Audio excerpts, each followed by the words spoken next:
Like, on one hand, I would question that you or I have actually made a choice to shift our perceptions. Cool, good. You know, like, yeah, good. Maybe something happened to you that shifted your perceptions. Exactly. You know, maybe you were living in a world and that world stopped working and it became intolerable. And then, but maybe even then, you wanted to shift your perceptions because that world wasn't working, but you didn't know what to shift it to. And then maybe you had an experience, and I don't really know anything about your biography. No, good, carry on, that's good. Maybe you had an experience that out of the blue showed you that that reality was much bigger than you thought it was. Definitely, that's what happened, yeah.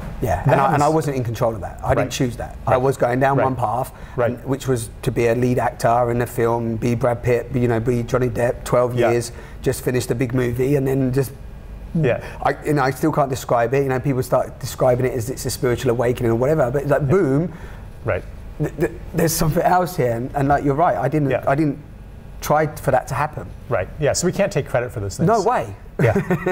No, and I don't want to as well. It's like it takes it away. I don't want credit for it. But something definitely happened. If I could take credit for my, would you take credit for it? Well, then I could think I was better than other people. Because you wouldn't want to do that. I made the choice to shift. Why don't you make your choice to shift? You know, what's wrong with you? You know? Yeah. But no, that's another thing that comes as a gift.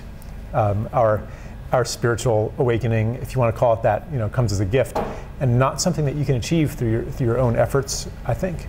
Yeah. But you can give that gift to somebody else. Well, I'm glad you just said that last bit, because since it's happened, I've been trying to give the gift to everybody, but it doesn't always work, because you know, there's a conflict in that as well, isn't there? A conflict of like, well, then people, because I never want to proclaim that you need to be where I am and where you are is not good. Do you see what I mean? Although you can see that somebody could enjoy their life better if they shifted. Does that? Yeah. Well, right. So that gift can only be received if, in fact, their life isn't working for them anymore. Totally. You know. But if someone's got a great new job on Wall Street or whatever it's called in England, you know, and you know they're all excited about it, and life is working, you know. Yeah. And they got the car, the idea of the car, the house, whatever. The car, the hot girlfriend. The hot girlfriend. Yeah. Yeah. Like, and you say, well, you're not really happy, are you? Yeah. And you know, you should.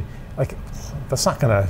It's not gonna sink, is it? Right. Like, you really need to look at maybe the evolution of our species and coming into a collective consciousness. They're just gonna probably punch you on the nose, right? Right. But you know that isn't gonna last forever. That their situation, it's not sustainable on an individual level. Like, someday you're gonna die. You know, sometimes that's what it takes for somebody to really shift perception. Yeah, totally. You know, like near-death experience. Or, right. Or going through the dying process. Yeah. Leaving a job or getting a sack, even like sometimes getting a sack or losing a wife or whatever it might be. Yep. Yeah. And when someone is in that place, in the place where the old is kind of falling apart or has fallen apart, and they haven't gotten a glimpse of a larger reality, then the gift can be transmitted, and the gift really is anything that shows somebody that the world operates according to different rules than they thought. So it could be just the gift of like a literal act of generosity, or it could be an act of forgiveness, or just to receive unconditional love. That's what really changed me.